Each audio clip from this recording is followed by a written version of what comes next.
the kitchen. All right, here we go. Hello? Hello. Hello. Can you guys hear and can you feel? I can feel. Can you hear? Joanna. I It's very cannot loud. hear. You Really can't hear? loud. I got you. Quite loud in mine. Oh. Do, do, do, do, do, Oh, now I can hear. Okay, cool. Good. All right. Doodle-doo-doo. Yeah, all of our sensors are working. Oh, is this thing fixed now? Nope, it's not. This thing has been off the hinge for months now. I should complain, but I have not done it yet. That means you're a real one. I'm a real one. I don't complain. I keep it. Yeah. I keep it in. Yep. I keep my pain and my suffering inside, Ooh, yeah. like a soldier, like a real soldier. Yep. This is No Suggestion, everybody. I'm Rav Jean-Pierre. I'm full of beef shawarma. Nice. I'm Jake Joseph. Jake and Joseph is back hanging out with us yes, this week. I'm back from my long break. Oh, man. A beautiful long break. You were in the Amazon, the Congo. Yes. Down in a ravine. Spent most of it in that ravine. Wow. So glad to see you. An adventure. I will say a ravine is not a bad place to be. A lot of sky. Feels like a good name, also, ravine. Mm. A good name for somebody, some sort of willowy, wispy character in a book. And we have a beautiful, beautiful guest this week on No Suggestion. We got Robert Price. Hello. Like a mustard seed, I become a fairy. Oh, wow. When spoken. Wow. You appeared. You've manifested. You've grown. I think Ravine could be a fairy's name, just like you could name a fairy Isthmus. Isthmus. Yeah. How do you spell that? Mary Isthmus. ITH. That's enough. All right. I think it's ITHMUS. I think that's it. We get the point. Isthmus. Wow, you're hired. You can spell really well. You can Ooh, spell. I actually am a terrible speller. Isthmus. Yeah. That was just all confidence. Yeah. Ooh. Where do your skill? Okay, in for verity, for truth, where does your skill set lie most? Is it in language skills? It is in spelling? Is it in science? Is it in maths? What is your true skill set? I'm probably best with words, understanding words. I think I learned to read pretty quickly. Maths, I don't want to do it. I don't even know if I'm good at it. I don't want to do it. Mm-hmm. That makes sense. Very far from it. Science, kind of interesting as an idea, but then when the math center, I'm out. And history, anthropologies, I'm fairly interested in that, but my skills are probably in words. I like shapes. You call it geometry. My brain's good at shape thinking, not great at algebra, but pretty good at it. But Okay. shape thinking is like music, right? I can sing a triangle faster than I can draw one accurately. Oh, and man. so the architecture of harmony is so beautiful. It is mathematical, but it happens in a very language arts space when you got lyrics. Okay. Cool. Musics, yeah. I think I was late understanding that I was good at the musics. I didn't know it when I was young. I didn't. Art, I was always interested in and good at. I didn't understand the connection to the music until later, and then then it consumed me. You could pull your mic a little bit closer, Robert. Oh, And yeah. yeah. You could pull it toward you. You could go toward it. I want to be the right height and have the right amount of voice. Okay, very nice. Nice stance. Yeah. You don't you don't have to affect a new stance. You can simply put the mic in a different stance. Oh, I've adopted Robert's stance. So, yeah. It's a wide stance, like we're about to strum a bass real good. So both of you miscreants have decided to surround me in this alley, huh? We have. You think I'm afraid of you? We were creants for a long time, but we've decided those days are behind us. You're much lower than creants. You're miscreants. Yeah. We want you. We're create. here to make sure that you understand how to address us. That's why you've cornered me in a shadowy alley? Because we were not created, we create ourselves. Exactly. And we took it from the creator. We mistook it. I'm just running this Korean bodega here. I am not Korean, but I just run this. But you I understand came that. out here to take out trash, and you guys have surrounded me. Yeah. And we want you to understand that we have mistaken creation and ended like this. The gang we began in, we've split from. Is that clear? There was a schism. Not only is none of this clear, using some words I know, some words I don't know, but your faces aren't clear because it's a shadowy alley, and you're backlit, and it's very hazy and smoky back here. I just came out to bring out the trash. I don't want any trouble. Okay? Maybe I could light a match. I would be careful because there's like fumes and things in an alley. I don't know how an alley works. We tested this before. It was okay now then. it's dark again. He dropped the match. Yep. I'll light another one. Oh, I was gonna light this one. You want? You could light yours light too. it. You guys already got one lit. You might as well light I'll- both. I'll save it for when his goes. Don't set the trash on fire. Ow. I'm the manager All of right, this. I got this one. Not just one of your face. Yours is kind of illuminated. Now just your face is illuminated. I'll clarify. I'm George. That's Brian. Okay. All right. At least I know your names. You're more creant than miscreant now, but I still don't trust you. I feel like both of you have brass knuckles on one hand. That doesn't make me feel safe. Do you like apples? Is this Goodwill Hunting?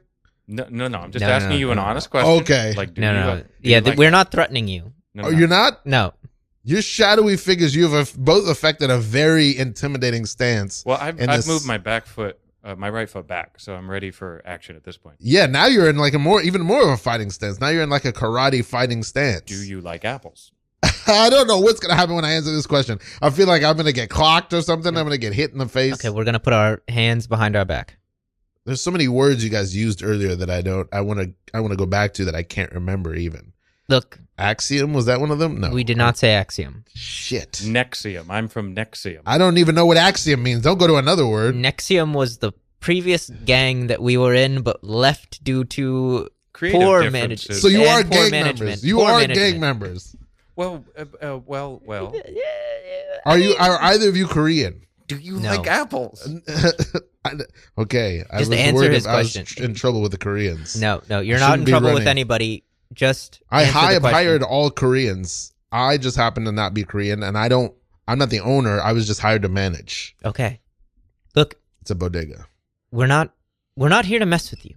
Apples are mealy usually, and I only really eat them with peanut butter. Well, how do you like dim sum apples? It is the Goodwill Hunting Got it. thing. You fell for But it. dim sum. You see what I did? I made apples into dumplings. Oh, apple dumpling gang. Yeah, you never. You're the apple dumpling gang. Oh, you Oh, shit. shouldn't that- have done that. Yeah. I'll- Now we I'll remove my pants. what? Scene. The Koreans. Yeah. So what I like about that is, It's such a blessing when the perfect black outline arrives to you like a gift.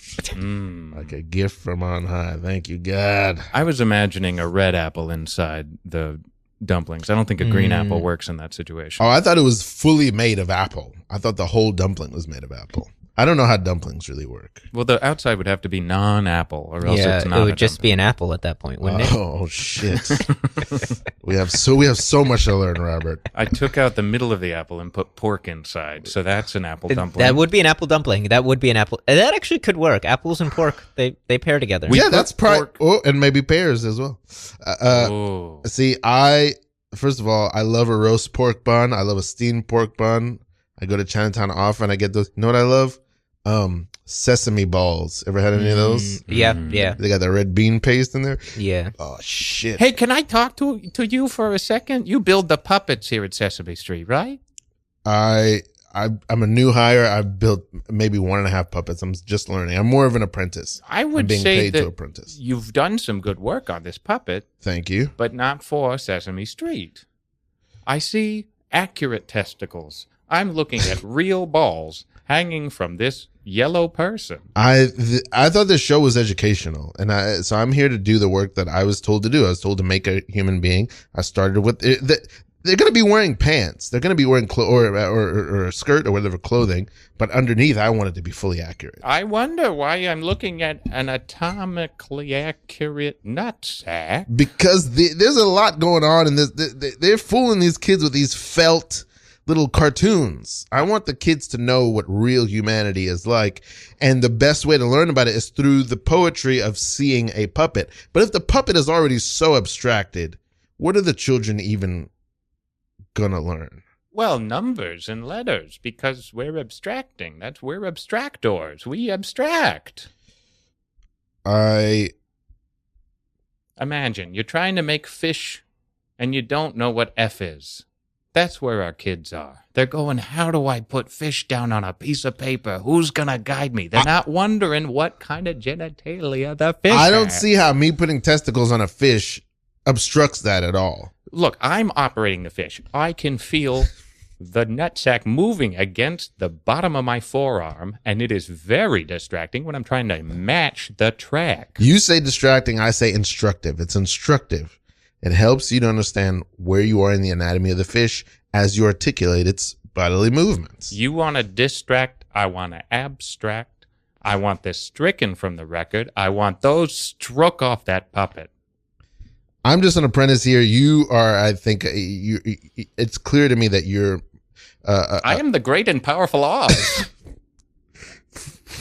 Frank Oz? The great and powerful. I thought this was a Jim Henson thing. I don't know much about what's going on, which I shouldn't confess. Dead. I'm in control now. Oh my God. Testicles are descending from the ceiling. This is why you're not allowed to speak of what we are. Big Bird. Scene. Oh, sesame balls is where we were. That's good. That made me really happy. Was that really the inspiration for the whole start of the scene? Yeah. Yeah. I thought it was interesting thinking about a yellow fish puppet, though. That was an interesting thing that happened. We created the puppet slowly, piece by piece. We grew it. That's one of the pieces of magic. When I was a kid, I forgot about this memory until a couple of years into doing this podcast. When I was a kid, I remember there's some comedy show that came on some radio station. I would sit in the car and wait for my dad. My dad was a Brooklyn mailman, and I would sit in the car and I would wait for him to do his route. Sometimes he would make me do the route with him. Mm-hmm. And he put on he found some like young person's radio station, and they had like comedy things on the radio. And I was like, I spent the rest of my childhood, I think I only heard it once or twice. I spent the rest of my childhood trying to find it. I was so captured by this. I love podcasts now. I listen to comedy podcasts. I don't listen to like other improv podcasts. I probably shouldn't say that. No, my improv podcast. I only listen to Shakespeare on the audio. Do you? I have a list of songs that I like that I'm trying to learn, and I'm listening to those, and I'm listening to things that are words that enrich my creativity. So I am rich and enrich. Do you listen to books on tape? Or books, books. Audiobooks. Yeah. Well, there used to be on tape. Let's remember that for a moment. Let's put them back on the tape. Here's an example. Hitchhiker's Guide to the Galaxy was a radio show on cassette tape for me. Mm-hmm. And before it was a book, it was a radio show. So the first 6 episodes make sense, and then the next 3 are confusing because he had to write them really quickly.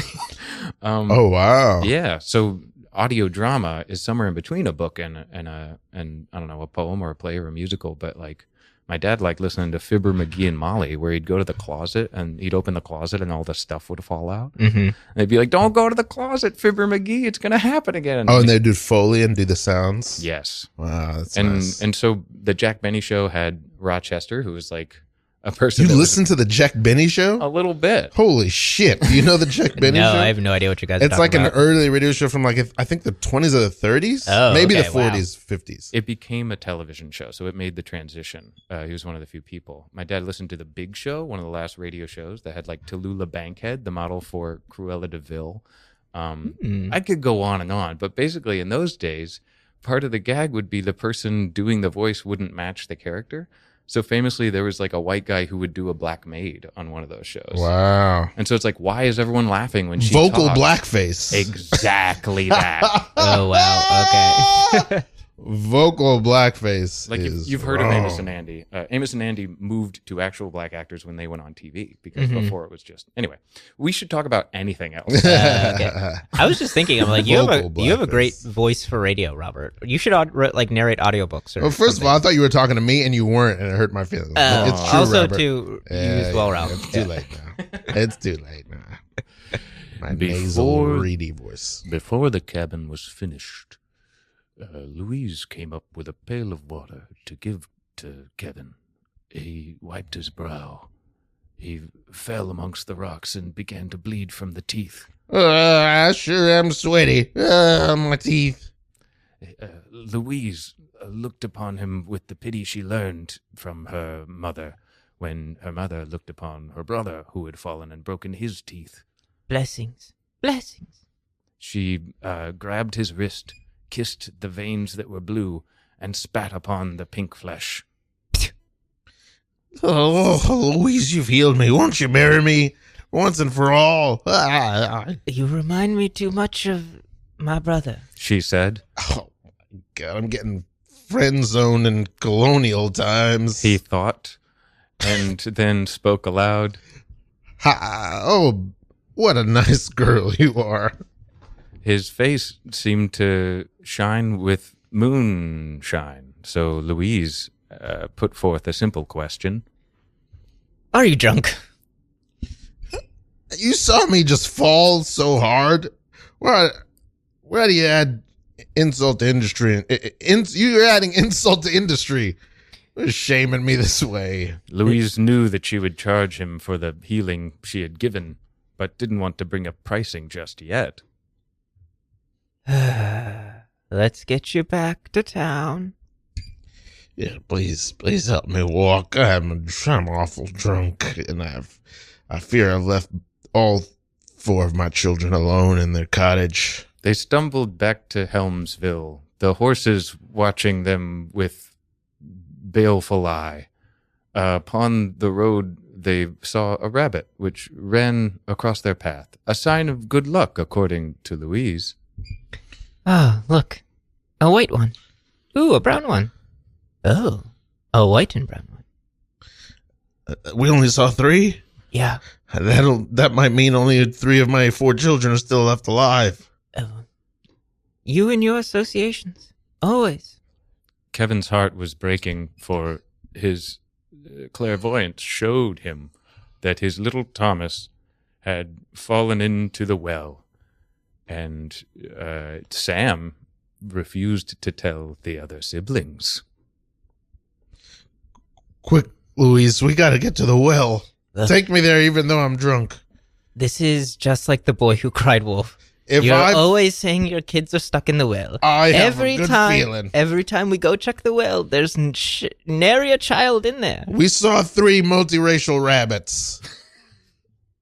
And we saw many things on the walk back. Look, you're always saying this. You're always getting drunk and wandering away and then convincing the town that one of your children are dead. And we just can't do it anymore. Why don't you just marry me already, Louise? You are in a terrible state. You're Wyoming's not that bad. Not the state of Wyoming where we live and have purchased the land. It is, you're constantly drunk and running from your family. I'm just searching for my dream. I know. Y'all need a ride into town, said Farmer Jackson. We need a ride to the well. Don't listen to him again. He's in one of his moods. My boy's down there. I see a person in distress, and I'm going to trust that their emotions will be satiated with my help. Take me and Louise to my boy. Hop Thank on. you, Farmer. Giddy up, Garrison. Okay, goodbye. I'm car sick. Help me, I'm in a well. I think you mean chariot sick. Tim, disregard the vomit I just put on you. I love you. You love me even though you vomited into my face? I only vomited into your face because I love you. See, Louise? Look, this is the why I can't marry you. Nay. You're gonna talk to me like this with my boy in a well and My own vomit on my sweater? I am. Because, look, you're just causing trouble for this town. Don't save him, Father. I don't like Thomas. I want him dead. Look at this warm, cozy family vibes. It's not. Look, Look into my eyes and tell me you don't love me. I don't love you. Oh, shit. Wait, Daddy, look into my eyes and tell me you love me. I love you, son. I believe you. All right. Look, get your kid out of the well. Oh, Son, is there any way that the vomit I shed upon you could serve as a rope for you to climb out? it seems the rats have started to eat it, and I can climb their rat king. Climb fur. atop the backs of the rats to freedom, my boy. Let them bite you; it'll make you stronger. Ow. Whoa, sunlight. Look, you need to go home. You need to get some sleep. You need to fix up your kid and bring them back to school. Ah! Scene. Wyoming. It's a wonderful place to raise children. It's a flat square. Where you're from Texas? I'm from Texas. It's the most interesting shape in the United States. It is, yes. Come at me with that. That's nice. I like it. How do you feel overall about Texas? What is your you have good memories? I really hope that the governor falls down some stairs. Mm-hmm. And like some of the other people that work there. But I really like that in Texas I was at high school with people from all over. Probably oil money and engineering jobs allowed that to happen. I only wish that I had asked them more about their lives before we graduated. Seems like we could have learned a lot about the world if we had just had more conversations. Why do you think that didn't happen?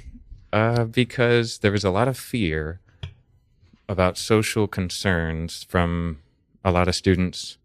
And I always felt very comfortable speaking up. And I didn't understand why other people wouldn't. Like maybe they were tired because they had to do more work than me.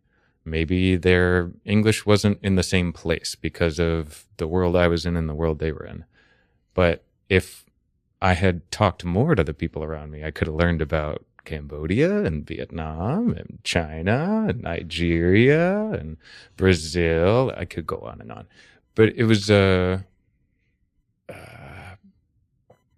I just felt really excited to read Julius Caesar, and I wanted everyone else to be just as excited as me. And I'm still playing that part in life. You're a big Shakespeare person. Yeah, I was going to say, this is the second time you mentioned Shakespeare. I love Shakespeare as well. Yeah. Do you like Shakespeare, Jake? I do. Yeah. You also do Shakespearean improv. I've seen you do it many times, and it's honestly incredibly impressive. Your mastery of iambic pentameter is like envy-worthy. Yeah. Familiarity with that is just a practice that you could begin today. Yeah. Please tell me, because I want to do... I'm really bad with syllables. I don't know why. It's just like something that my brain kind of breaks when I'm like thinking about how many syllables are in a word, and I'm always off. And I'm not sure why. And then I do want to be able to improv Shakespeare, not necessarily to perform it, but I mostly want to talk to my dog in Shakespearean English. I think the first thing you should do. There's so many things to unpack there. Okay. Add a metaphor into what you're saying. So the thing you want to say to your dog is, "You are good," right? Mm-hmm. You are as good as blank. Cheese. Oh, you are as good as cheese. You could even take it from being a simile into a metaphor to say, "You are Munster." Okay. And then you go, "Because." Nice. You are cheddar, and here's why. Mm. Once you start to say why, you start to really enjoy this, like creating a secondary space that isn't what you're looking at. Yeah. Is that like I guess, now that I think about it, in Shakespeare's language, he uses that a lot, but is that like very common framing? I think that if we just start to think in a metaphor, it changes the way we're approaching language. Mm-hmm. So it like outside in kind of thinking, just like if you're focusing on translating your feeling into new words, then you're like taking something real from life, you're withholding the truth in it, the verisimilitude, and you're transmuting it into how it might be represented in poetry that would occur then or any time. When's the last time you wrote a poem is weird. But we're talking about, we got to be able to do Shakespeare. Why the hell aren't we doing Elizabeth Barrett Browning from the 1800s, Alexander Pope from the 1700s, or Marianne Moore from the 20th century, because poetry education was sort of removed from our world. Maybe if we were in Britain, we would have learned Tennyson poems to memorize in school. Lord Tennyson. Yes, Lord Tennyson. I'm here. What do you need? I want you to apologize for your wrongs. 'Twas long ago I took my folly, so I'll say it now to put the thing to rest. I did not speak in ways that would impress. I put my foot into my mouth. I made myself a laughingstock, and all the students here at Marymount did take their time from my beads of sweat and not the clock. Apologize for kicking my boy in the pants. Sorry, what? You kicked my boy in the pants. That's a boy? Is a boy. He might appear as an urchin. You might appear as a long-haired urchin, but he nonetheless is a boy.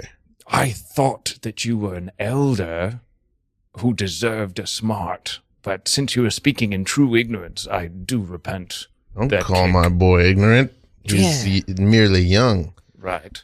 Ignorance, you can't say... Ignorance is not the same thing for a young child. I mean, he is ignorant, but he's young. Father, I don't like this man. He kicks the children and the elderly. You kick the children, Lord Tennyson. Well, I've kicked several childs. I don't know if I'd use the word children to describe 3 childs that I've kicked. That seems like the right use of children. A moment ago, it was just 2 childs. I've heard from many a child that you've kicked them and they've been sad. It's possible that in my stupors, when I take the cooking sherry to the back porch, I may have wandered out and kicked a kid or 2. Now you admit it. And now I see the look of grief and regret on your face, but it is too late, Lord Tennyson. No apology you can offer me can take back what you've done to my sullen, long-haired urchin boy. You know not his name, or else you would have spoken. I've not named him yet. He's 7 years old. We're still deciding on a name. Father gets drunk and wanders away from the town often. You're merely 7. Cut his hair. He looks bedraggled. No, let the boy grow as naturally like the ravine. Let the boy... That's your name! That's your name! I'm to be Ravine? My boy's named Ravine! Oh. Lord Tennyson! Were I not campaigning to have you exiled from the town, I would thank you. 'Twas meet that we did meet in this circumstance. For Ravine, Oh. a depthful name. No, don't try to shake my hand. You kicked me. 7 years nameless. My boy's name is Ravine. I like not my good name, for it is Alfred. I took a lordship, now they know me lord, but I would drop an Alfred for Ravine. What honor your name has. I'll be the Lord. I'll take it from you.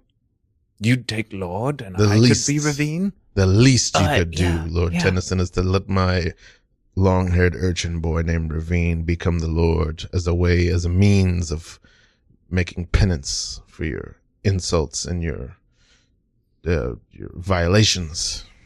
Then I will be Ravine Tennyson, and no more lord. Swift kick to the knee. Now, how do you feel? How do you like it? I'm now going to do what you do and kick my elders. Take his wallet. You had better not write about this. I shall. And thus Shakespeare was born. Scene. I don't know. Lord, little Lord Fauntleroy. Yeah. Beautiful. My favorite part was when you try to explain yourself, and you're like, "Oh, I just thought he was an old person." To speak so stupidly at a certain age, deserves a swift kick, as you Swift put kick, it. yeah. Pummeling. What wonderful assonance Swift and kick have together, right? Swift and kick. Those little rhymes are what really rev my engine these days. Like rhymes that happen in the middle of a word are rhymes that get decayed. So Edith I've forgotten her name. Sitwell. Sitwell was writing about how like Emily Dickinson rhymes aren't exact, but they seem to like fall off or like fester. Like she talks about them like they're going to make some sort of disgust by not quite rhyming. Like clock with cost. Yeah. That happens a lot. That's so funny. Here's we're talking about this. Here's the, I don't think they're doing it anymore. You know how they were putting a lot of poetry on the subways before? Yeah. Putting all the, I was always very insulted and irritated that they did not post a single rapper on any of those. I found it racist and insulting. In New York City, to post those all over the trains and celebrate poetry and not post a single rap, I don't like it. Yeah. You hear that? NYC, state, and city? I really hate I mean, the they did fact put Jay-Z on the Brooklyn Museum that doesn't. as poetry. That's a start. Yeah. Like they put words of his or They put lyrics of his on the All over museum the building, yeah. all over the building as like That a was celebration of cool. poetry. Yeah. I'll give him credit for that. Yeah. They Wicked. did that for a long time. I get really frustrated that the poems come on the screen and then once you've been able to read them, they're gone. Because I'm like, that's not how long it takes to read a poem. That is a misunderstanding of the art form. Were your parents really into poetry? My parents go to Lutheran church, which has a lot of hymns and it has psalms and it has a sermon. Those things are kind of like essays and kind of like poetry without being it, right? And we don't have a specific book of poetry in the house, but Shakespeare was always part of it. So I was going to Shakespeare in middle school. That's how I saw a show where they had super titles. You could watch the words scroll by as people acted. So I could watch this actor make sense of a thing that I couldn't make sense of myself. Blew my fucking brain open. Okay, I want to hear more about this. So this is the thing you saw all your childhood? In Houston, there would be an outdoor show, like in many cities. Ours was called Miller Outdoor Theater. So on the hill, you could watch the show for free. If you showed up early to get a reserve ticket, you could be in one of the seats down front, but you could hear either way because it'd be mic'd and it'd be enormous. But if they put on the show, one or two of the performances would have super titles for people who need them. So it was like an accommodation. It's weird that they wouldn't do it for every show, in my opinion. Yeah. At least now it seems like a theater would do that. Just like kids love TikTok. We got to put the words there. And it doesn't seem like it costs more. You're just scrolling words by. I think the risk is that the actors might miss their line and then you can tell. Yeah. True. Oh. Because the oldest guy But they was, can help him out. Yeah. Audience could be like, you're supposed to say ass or something. Whatever you're supposed to say. Yeah. it's to be or not to be. Yeah. Cut. Roll this back. Yeah. Cut. I love Shakespeare. My hesitation sometimes engaging with it with other people is that I think the image of Shakespeare that most people have is very British and stentorian. Shakespeare. Right. Shakespeare. You got to be loud enough. And I don't like it. I feel like Shakespeare should not be natural either. It's not natural. It doesn't work in naturalism, I don't think. But one, I don't think that's how they did it in Shakespeare's time. I don't think they spoke like that. I think they spoke. From what I understand about original practice, you know about this? Yeah. They spoke fast and they spoke like pirates, which that would be awesome. I would love to do the accent. If I could show you just a bit of how it works. Yeah, there's a lot of chewy, just constantly For me, diphthongs I or push whatever. my lips out a little bit, like pouting, like kissing, to get the R sounds to Yeah, roll. you do. Okay. That's how you become a pirate. Watch. Ooh, I feel very Bill Nye. Oh, Bill Nye? Yeah, Bill No. Nye. Oh, Bill Nye. Yeah. Not Bill Nye, but Bill Nye. Yeah. Wow. Ooh. Lots of David Jones. Yeah. Yeah, because it's fun to do Cockney accent. Yeah, I like that. I don't like the and there's always this talk of like the flourish and the beauty of the poetry, but to me it feels very akin to rap. Where rap is very beautiful, but it's beautiful because it's raw. I don't like that word either, but it's raw and it's immediate. And through that immediacy, they're painting very beautiful images. I think also what you're speaking to is an interpretation on the text that spoken word wouldn't have. Like rap is when you use your voice to sing a speech, Mm-hmm. different from I'm going to read a poem I wrote. Mm-hmm. And I feel like you're totally on the money about like people expect Shakespeare to make sense out of the person's mouth because the person's done the work. Like you got to do the interpretation so that the listener does not feel lost. Oh yeah, that's what Jake was talking about. Yeah, yeah, and I fully believe in that. I would love poetry to have a similar like understanding of like the poem is not finished the first time I read it. It's like a Hamlet speech, which will always be mysterious, which will always have a better way to do it. It's like a vanishing point, the way that Beethoven has, where it's like you can find new expressions in things that should be scientifically tight. It's so well constructed. And here we are living through it in real time. And things are unpredictable again. We almost believe the plot won't go the way it did last time. In the Hamlet. Because the actor's believing that they can get there, right? Those are things you forget when you're reading it. And hopefully if a poet's like amazing, they're having those kinds of three-dimensional thoughts about what they're doing. And we're just not seeing it because we're seeing the surface level. So I'm like, how do I think thoughts that poets think? How do I get into their other world? So I've been on this quest for like 3 or 4 years trying to figure that stuff out.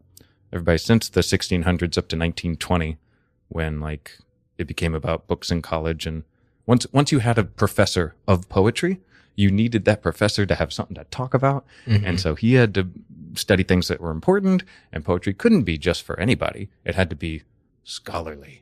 So something about Ezra Pound and T.S. Eliot and all those folks changed poetry from being something that like Old Lang Syne, Robert Burns, it belongs to everyone when we sing the New Year's song, right? Should old acquaintance be forgot? But it becomes the wasteland where it's like filled with references to radio advertisements we no longer understand. Oh, okay. It's like in its time period, and it has a million footnotes to ancient Greece and to Rome and to Dante, and like demonstrates where we are. That's the other reason I compare Shakespeare at the very least to rap, because the thing about rap is there's a million footnotes, but it also just sounds cool. So you could just hear it and enjoy it just based on how it sounds and feels, and never know what's the deeper meaning.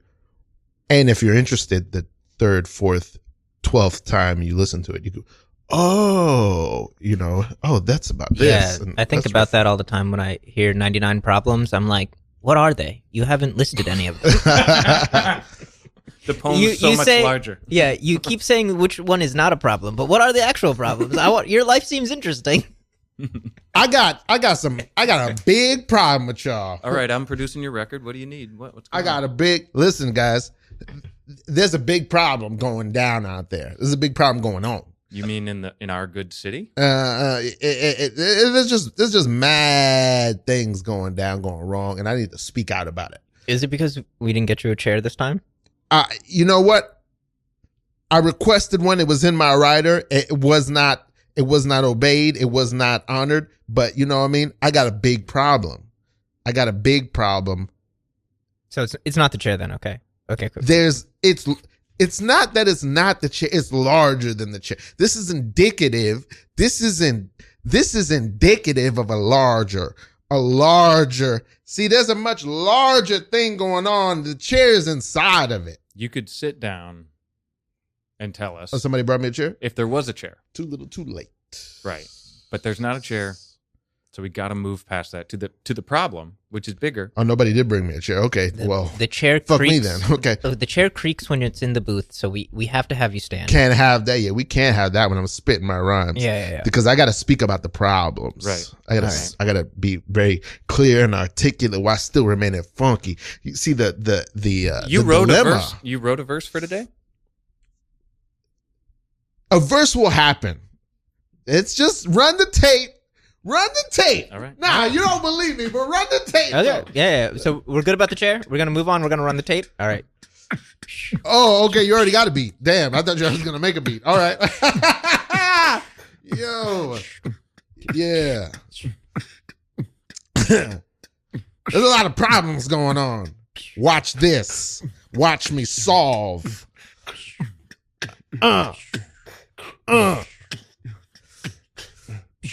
cut the tape. Cut the tape. Yeah. Yep. You trying to sabotage me?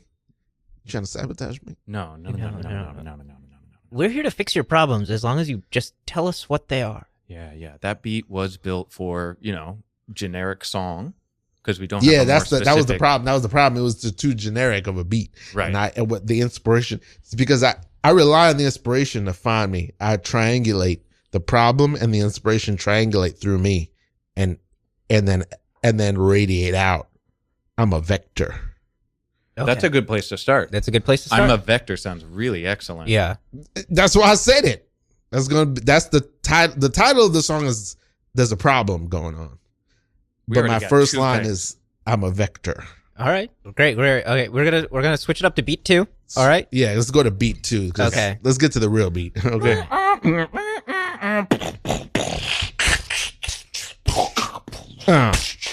Yeah. Come on. Yeah. Come on. Get it. Bad.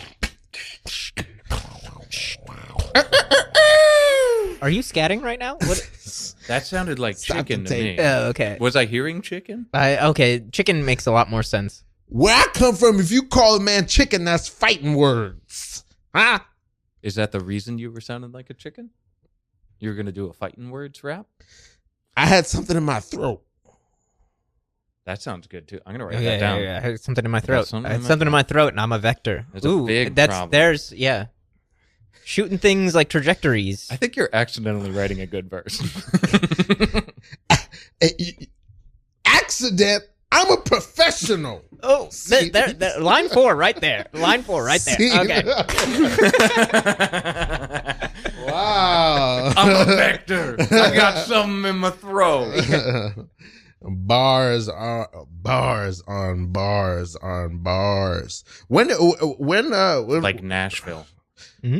bars on bars. I went there. I went to the songwriters row. Right? The song row? What do they call that place? They got a row. Oh, I believe you. I know nothing of Nashville. I've been there one time.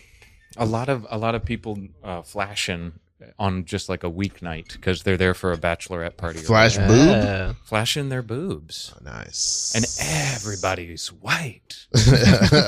Really, in Nashville? Oh yeah, Memphis is probably where all the black people are in Memphis. There are places, but I was in the place that was like people come for the Country Music Hall of Fame. Everybody, are there black people involved in country music? Beyonce, sure. Charlie Pride. Is he new or old? He is old. Okay. You remember the song that goes, "Kiss an angel, good morning. Love her like the devil when you get back home." No, sounds spooky. That is a very erotic song. Erotic Yeah, and yeah. also, what's the word I'm looking for? I don't even know. I'm a demon in the sheets. It's the same guy. This guy is obsessed with the occult. I'm a bitch. I'm a lover. There it is. What was that? His name Meredith Brooks. Yeah. I like Wow, that that's one. a name I haven't heard in a long time. That's core memory of the music video era. What was the peak music video era? I think that's like mid to late 90s. How about this one? I'm so caught up, got me feeling it. Caught up, I'm losing control. This girl's got a hold on me. Ooh. Eight town. Yep. Peace up, 8 town down. Usher, y'all. Usher Raymond. I was mystified for a long time about how he did the little skate in the You Don't Have to Call It music video. I love Usher. Usher is a very interesting, brilliant. I don't think anyone's artist. touched his stuff. I don't think nobody's touched. I think in terms of modern R&B, I think he's in front of Chris Brown. I think Justin came maybe close, but they kind of ruined himself. You mean Justin Bieber, his protege? No, Justin Timberlake. Justin Bieber, I don't think has come close in terms of quality of catalog. Gotcha. Usher's got a lot of iconic songs in his run. Then he's got another run that is very lackluster. But that small window is a lot of iconic songs. My boo. Oh, yes. Are you a big music fan? I know you've spoken a lot about poetry, but I'm trying to find songs from before 1970 mostly. So I know nothing about the 80s, and I just try to find the stuff from records. You like a lot of old things. My family wants to preserve the past. My father has a player I don't know piano. why that's funny. Yes, go ahead. We It's not realized funny. it on the phone the other day. Yeah. My dad's got a player piano, which is a piano that runs on paper rolls with holes in it. oh, okay. And can and then we've got a Nickelodeon, which is a machine that plays percussion instruments robotically. So sort of Is that the original like? jukebox? Gotcha, and that's where the TV channel came from. Yeah, a Nickelodeon. An Odeon yeah. is a theater.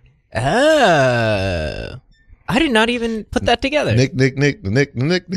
Nickelodeon. Yeah, yes, I've heard that term. You learned that term. I learned that term. I don't know. It's just film term. I just think that a melody built over chords is a specific thing. Like Tin Pan Alley songs are that thing. But when you get into like electronic music making other things possible, like once house music is possible, who cares about what a chord is? Like who could really give a shit if I think about it as it's adding to the oeuvre. Someday those traditions will meet, if they haven't already. They'll meet and collide and make another beautiful thing. But I'm with you. I think sometimes in my community, I'm seen as someone who doesn't want to preserve the past. I love the past, but I do not trust contempt for the present or the future. Yeah. Sometimes they're seen as like, oh, it's got to be one or the other. If you love the past, you got to hate the present and the future. Look, we've all had a talk at the homeowners association, and we're just It was a good talk. you need to have more respect for preserving the past. Wait. My house is respectful of the past. What do you mean? Lloyd, What do you mean? you got a future house.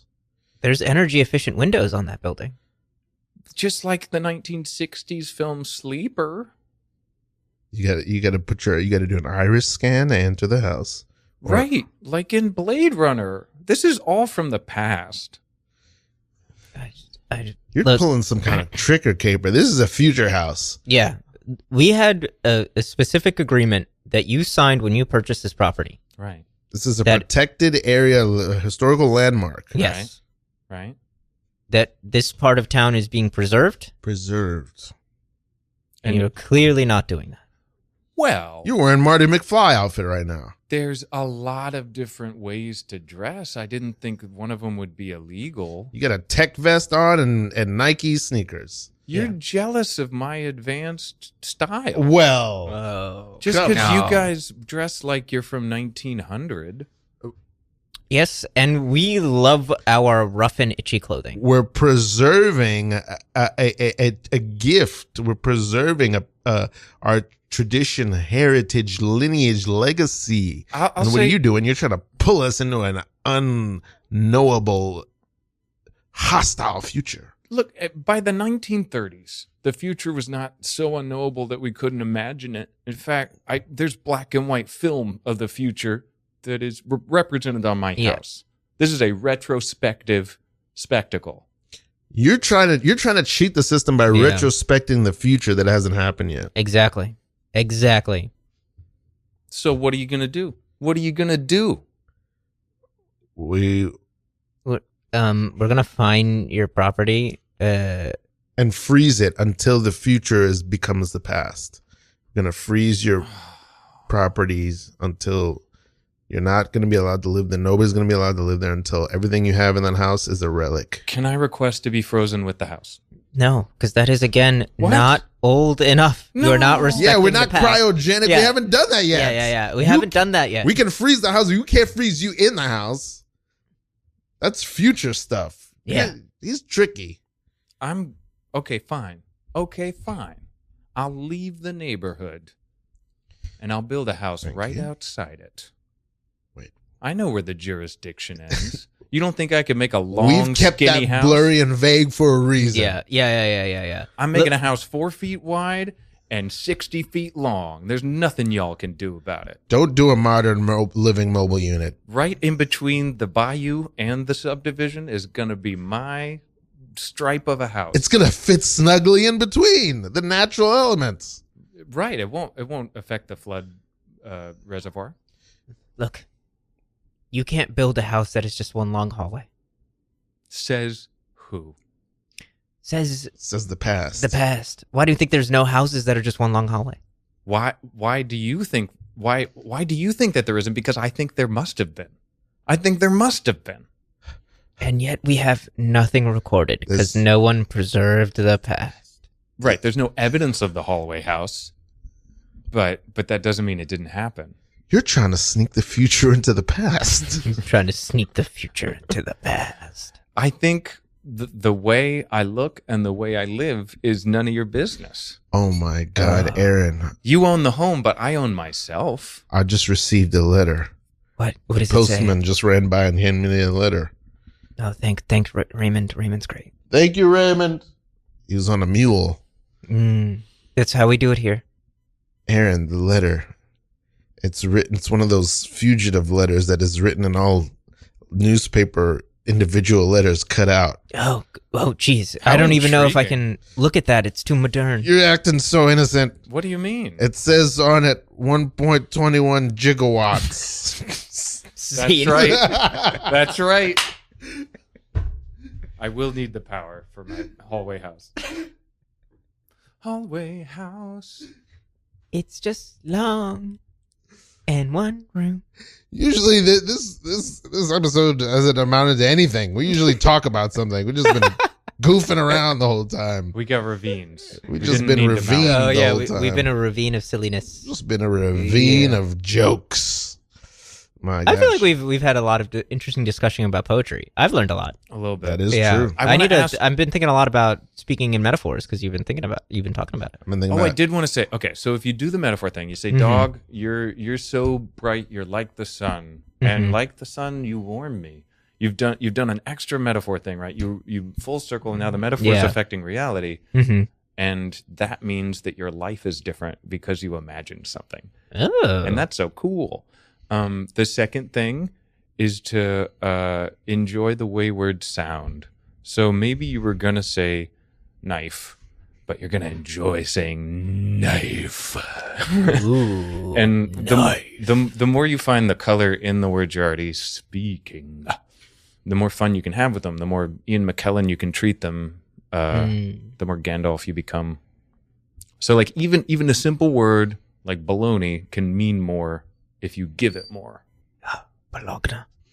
Bologna.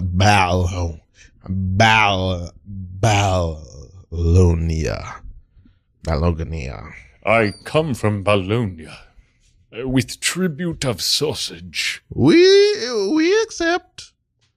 Our lands will be at peace then, Mustard King. Oh no, I fear that is impossible. We will go to war. What do we want? Your sausage. We want the sausage, unless you don't want it. No, I want it. Shepherd, okay. We'll take the sausage, but me and my 17 soldiers will go to war with your entire army. Listen, King. We will stab. And you, sheep keeper. Yes. He is my first shepherd. I keep no sheep. We are a people of goat. We will ride or eat the goats. We will either ride them or eat them. Or both. Or both. I carry with me only my sausages, which, strung together, form nunchaku. Ooh. One question. Are the sausages made of goat? Did you say gold? Are the sausages made of gold? Or gold.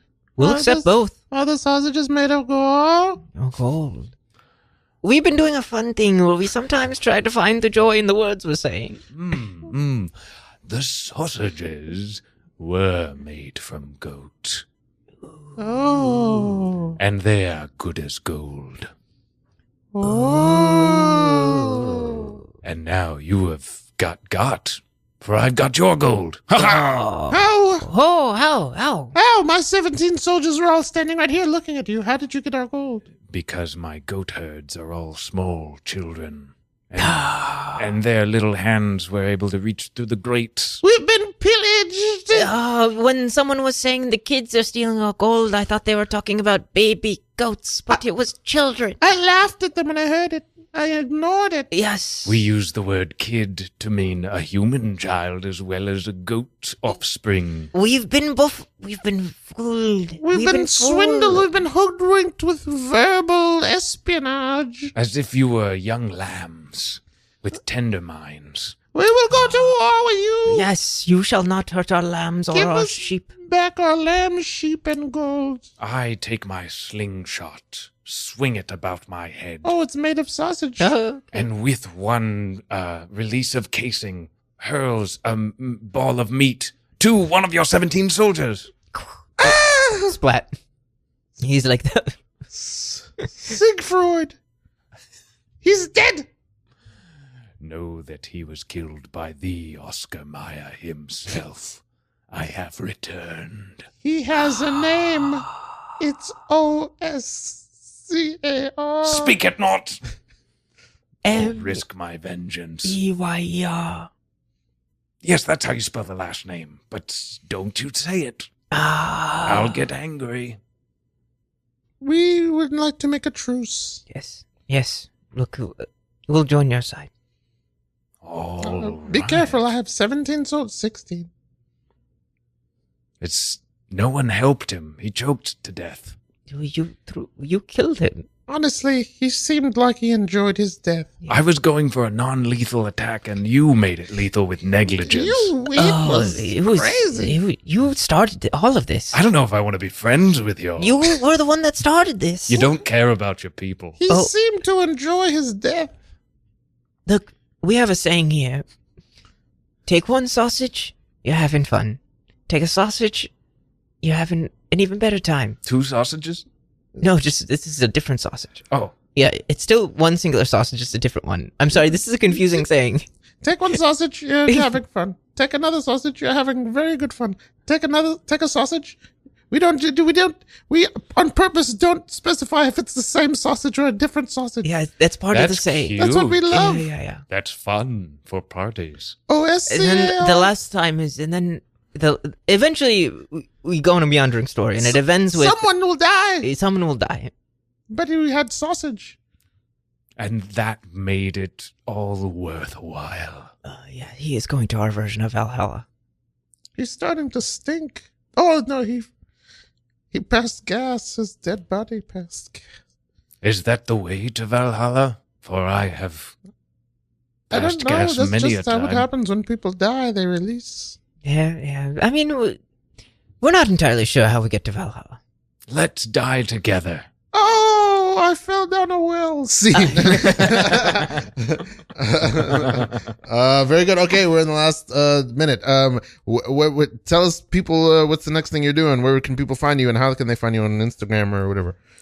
Robert Zero Price on Instagram. That's Robert the number 0 and the name Price. Robert like De Niro, Price like De Niro. Wow. Ooh, Beautiful. That's a Any shows coming up? Yes, on the 5th of November, remember the 5th of November, I'll be at the Rat NYC doing Verse Aloud. That's poetry from long ago, read by you. It's like karaoke without music. Shout out to the Rat. How about you, Jake? Anything going on? How can people find you? People can find me at Foolish Boy on Instagram, and then, you can see me around town. When you said remember the 5th of November, I'm like, you would make a great 5 or V from V for Vendetta. Yeah. Yes, my beard, the people can't see. My beard is Yeah. You do have the Guy Fawkes face. Yeah. That's the only thing you ever said I'd make a great one of is a hobo. Ooh. All right, I'm Precious Gorgeous Ralph Jean Pierre. Find me at No Suggestion Pod, at No Suggestion Pod. You can find the show. You can find more stuff about me at preciousgorgeous.com. This has been No Suggestion. We love you guys. And what's the theme? What's the theme of this show tonight? Ravine. It's a ravine of love and laughter. Good night, everybody. Bye-bye.